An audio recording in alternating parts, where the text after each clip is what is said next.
When you find your passion, what happens? The first hurdle is that finding your passion. Now, once you've found your passion, then you're now migrating into, so what happens when you do find it? Like, what happens? So here are the 5 things that I wanted to let you know of what happens, what to be prepared for once you find your passion. The first thing is you need a schedule. And the thought of finding your passion, I know for me was I could do what I want, when I want, how I want, be freestyle, be laissez-faire. But that's the worst thing you can do, because although it lulls you, your passion lulls you into this feeling that I could do whatever I want, anytime I want, it's actually going to mess up your schedule. It's actually going to mess up your own management of time. It's going to mess up your commitments, because not only do you have your passion that you want to pursue, that thing that you love to do, you also have other people in your life. You also have other commitments, your spouse, your parents, your children, you're an aunt, you're an uncle, you're a volunteer, whatever it is that you do, you have other commitments and priorities, and you need to be able to uphold those. So if you have a schedule, that's going to, I know it sounds rigid when you find your passion, it sounds rigid because, I don't want to be cramped again. I want to find my passion and do what I want. I don't want to be cramped, but that's not, don't think of it as cramping. Think of it as directing your energy.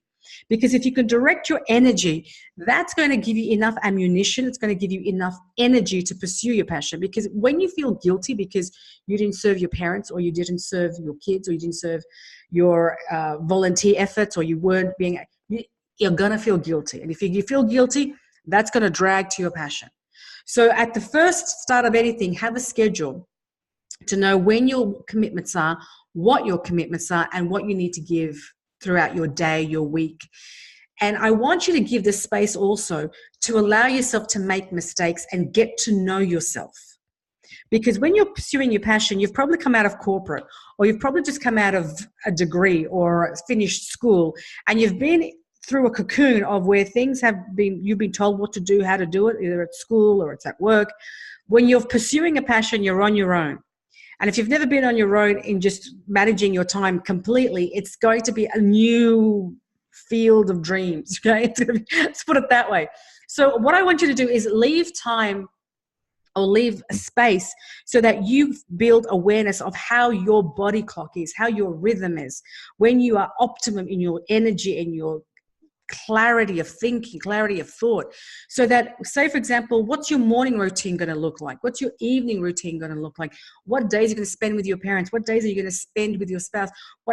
Those things, and not to be rigid at like 5:04, I'm going to do this, and at 5:07, I'm going to do, not that rigid. What I'm trying to find is, or what I'm trying to communicate here is, what is your natural rhythm? Because if you have a schedule and you don't meet the schedule, because I didn't meet mine in the beginning, I'd feel deflated. I feel like, oh, I didn't do it. I don't feel good. And that drags on the next day. And my to-do list gets longer and longer and longer.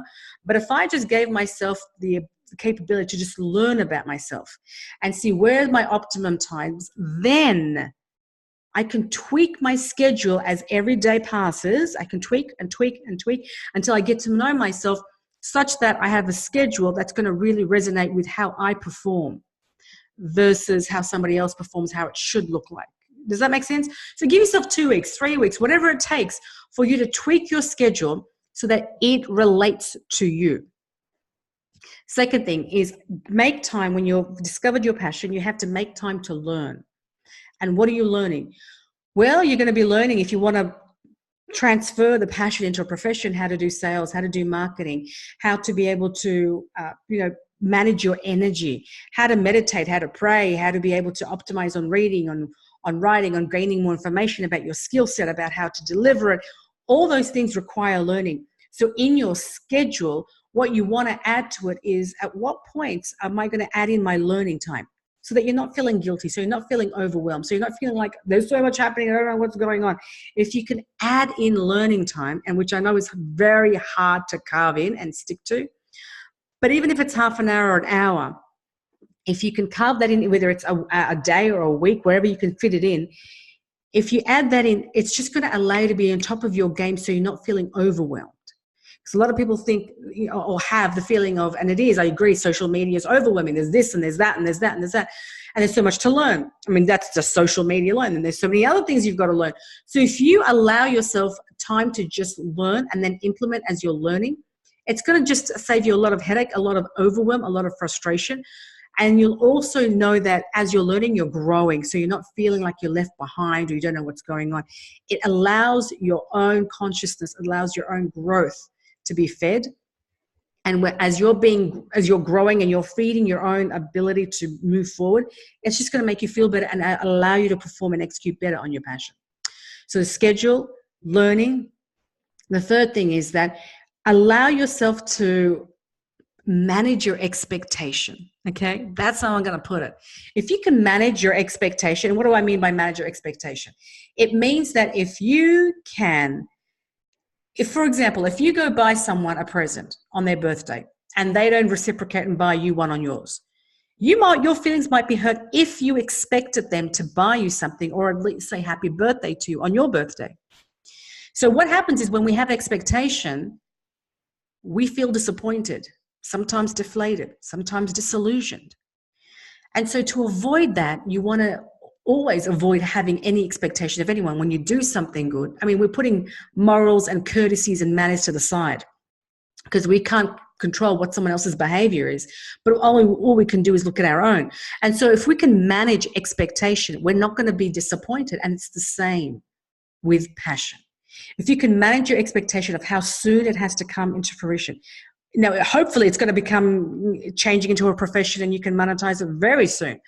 But until that point in time comes, manage your expectation of when it's going to come. Whatever you think when it's going to happen, you just increase the time period, because that allows you to manage it so you're not deflated, you're not disappointed, you're not disillusioned if it doesn't happen in the next 10 hours. Do you know what I'm saying? I'm being facetious when I'm saying that. But I'm just trying to say to manage your expectations. The fourth thing is that you want to unbox your gift. Now, what does that mean? It means that whatever skill set that you're good at, whatever passion you have, whether it's speaking, whether it's writing, whether it's artistry, whether it's electronics, whether it's technology, whether it's gaming, whatever it is that you are good at, what you want to do is ask yourself, how do I want to deliver that into the world? Because at no time in history has someone been able to sit and think, how do I want to deliver this in the world? I mean, entrepreneurs from the past have, but the majority of a population or a populace can do that. It has never happened in history. And we can because of technology. So how do I want to deliver this? That doesn't have to be the norm, because the norm doesn't fit the way I want to deliver it. How can I find a new way to deliver this skill, this artistry, this level of, how do I do that into the world? And that's what I mean by unboxing what you have. Taking it out of the box and looking at what skill sets do I have? How do I interpret the world? How can the world use what I have so that it can be of benefit? And that's what it means to unbox it. And the last thing is that you're going to need a bucket load of this. And in your learning, I would actually advise you to put in, how are you going to harness and really polish up on belief? Because there are going to be times in your learning curve, and it's all a learning curve, and it's all a journey from having a passion and transferring that into a profession, really sticking up for your belief.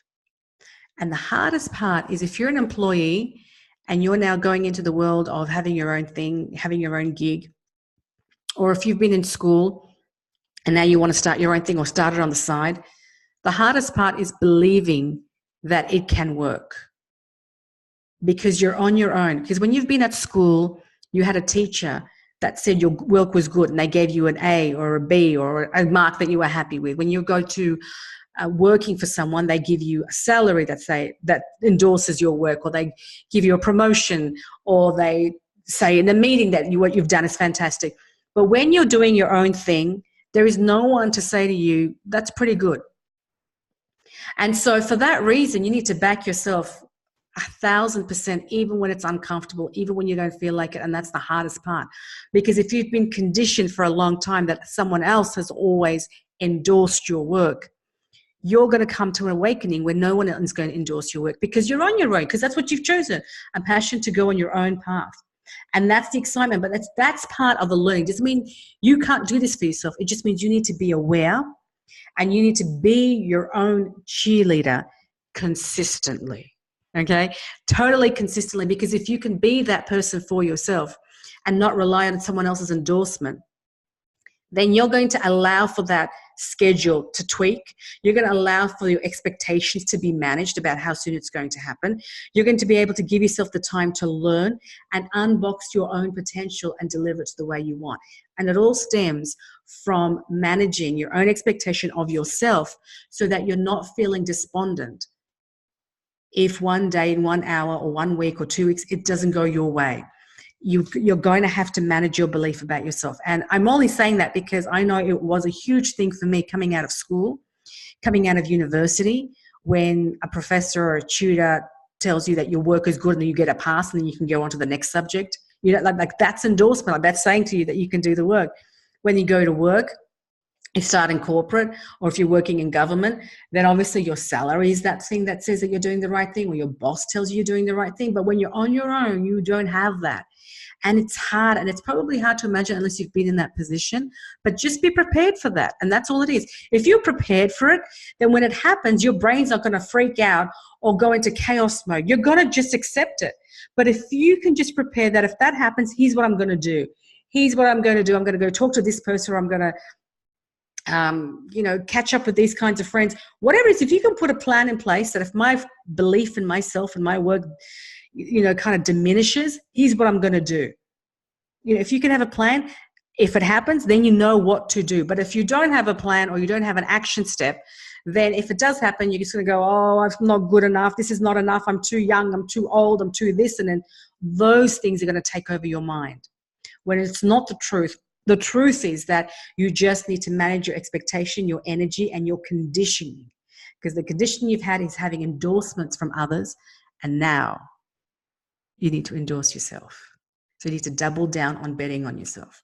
So those are the things you need to be aware of, because once you find your passion, pursuing it, and what now happens, it's the greatest journey, and those are the things that are going to prepare you the best.